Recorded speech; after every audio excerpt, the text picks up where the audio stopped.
Hey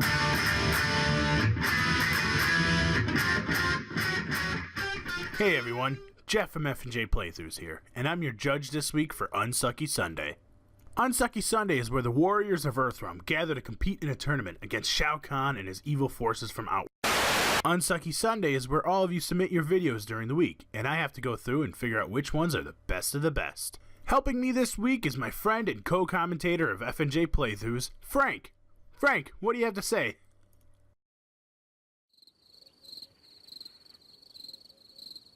Oh, that's right. Frank was too busy leading a Super Smash Bros. Cult and working on things like wave dashing and ledge tech.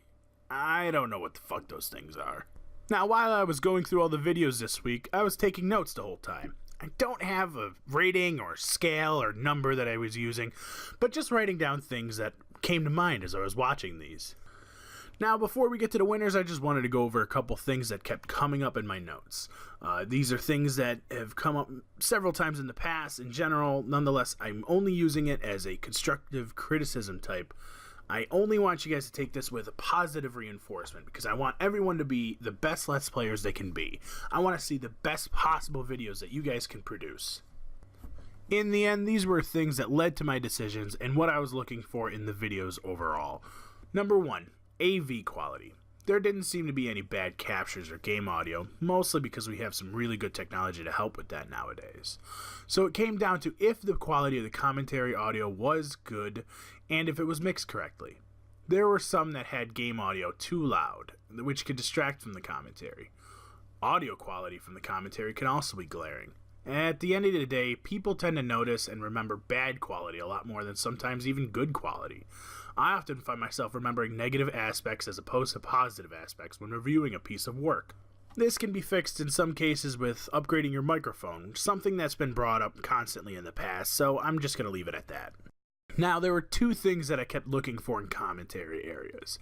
I think a Let's Play truly succeeds when you find yourself feeling as if you're right on the couch right next to the person, playing the game with them.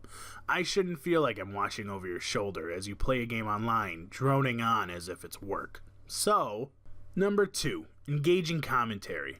I want to hear the person doing the Let's Play speak, and I want to be invested in what you say. If I don't care what you're talking about, I'm going to leave as opposed to stay for the whole video. There were a few videos this week where the commentary was so boring I couldn't even finish the video, and I have to be honest with that one. Some weren't able to complete a thought. Some people were trying too hard to be witty or funny, and it really showed. That being said, single commentator LPs have it really tough, because you have to continue on a conversation by yourself with an invisible and silent audience, so you have to keep it up through the whole entire video. The only advice I could give to this is something you've heard plenty of times in the past, is just try and be yourself, and it'll show through the video.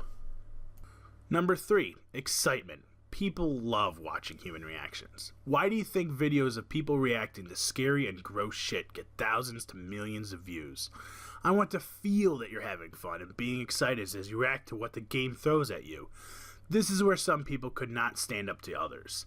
Boring commentary about nothing is made even worse by showing little emotion to what's going on screen. When you play games, you feel emotion, so with Let's Plays, you have to be conveying that. Don't be afraid to show a little personality because it helps differentiate you from others. If you sound like you're not having fun or enjoying the ride, I'm probably not either. Now, some people took the excitement level a little too high though. Videos with excessive screaming and yelling, and a few people where they were just making inane noises were hard to watch and pay attention. This is another one of those times where you have to find that fine line, that happy medium, to where you're showing a ton of emotion, you're showing personality, but you're not going overboard.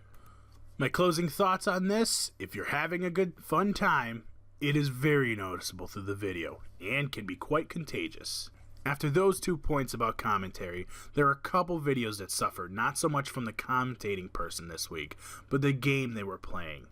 I can't find myself getting too hyped about creating lands and maps, so commentary can only do so much in that situation.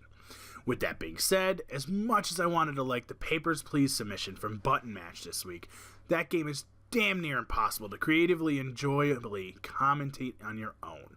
It's even tough for multiple commentators. That game fascinates the hell out of me, though, and I couldn't help but watching the entire thing. I might even stop on by for some more episodes from him. All glory to our Stotska. Those were the 3 major points that kept popping up. Couple little things that I'll throw in here there also include editing your video. A lot of Let's Players like to edit their videos for the best possible experience. Not all videos need an intro or outro, that I can agree on.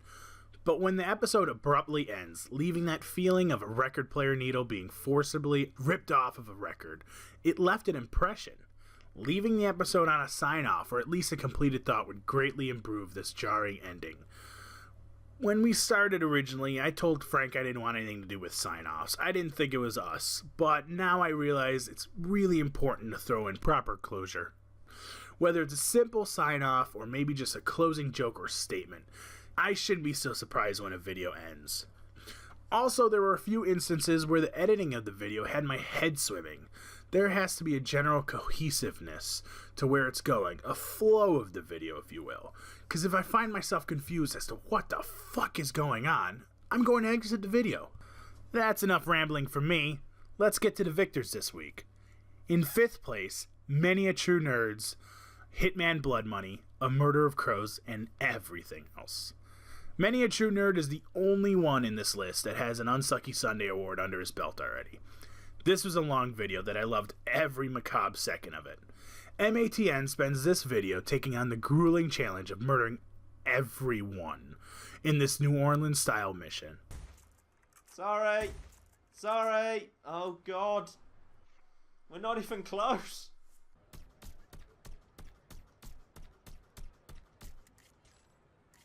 Self-preservation, not good amongst these people.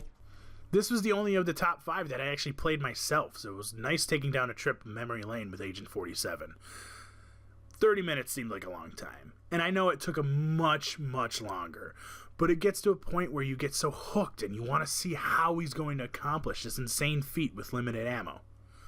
I also appreciated the shot at refusing to play bodies by Drowning Pool, even though it was pretty applicable. Many a True Nerd keeps you engaged and informed as he goes through his bloodbath, making quite a unique video in the process. Run.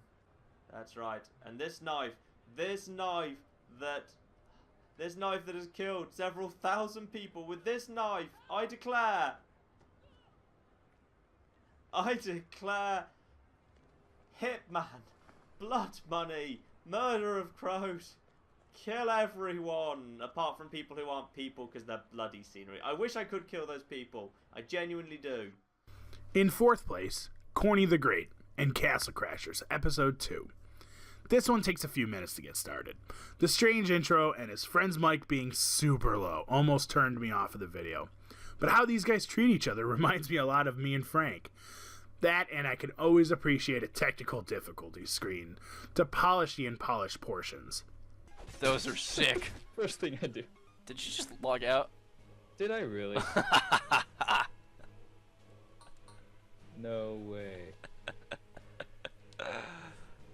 Fuck.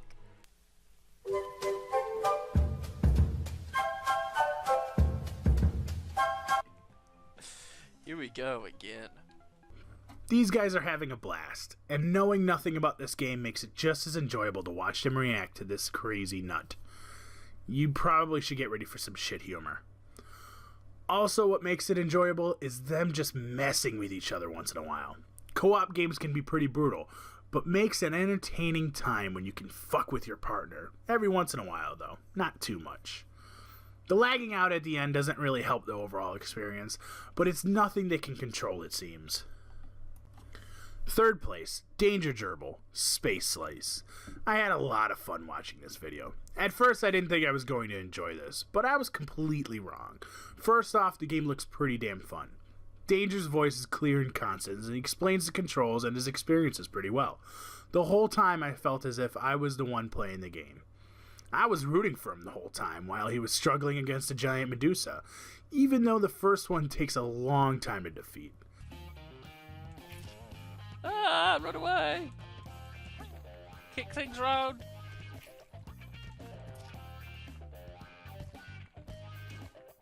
That's not helping me either. How am I supposed to kill this thing? Could do with a. Where's a gun when you want. Oh, There we go, I've killed it. Yay! Ooh, lots of helium there, bloody hell. With this kind of game, he was able to have the game audio at a solid level and enjoy the commentary.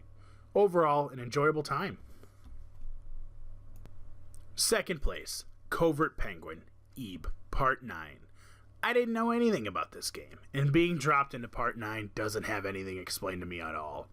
That being said, I went through half of this video under the impression that there was voice acting in this indie horror game. Turns out I was completely wrong.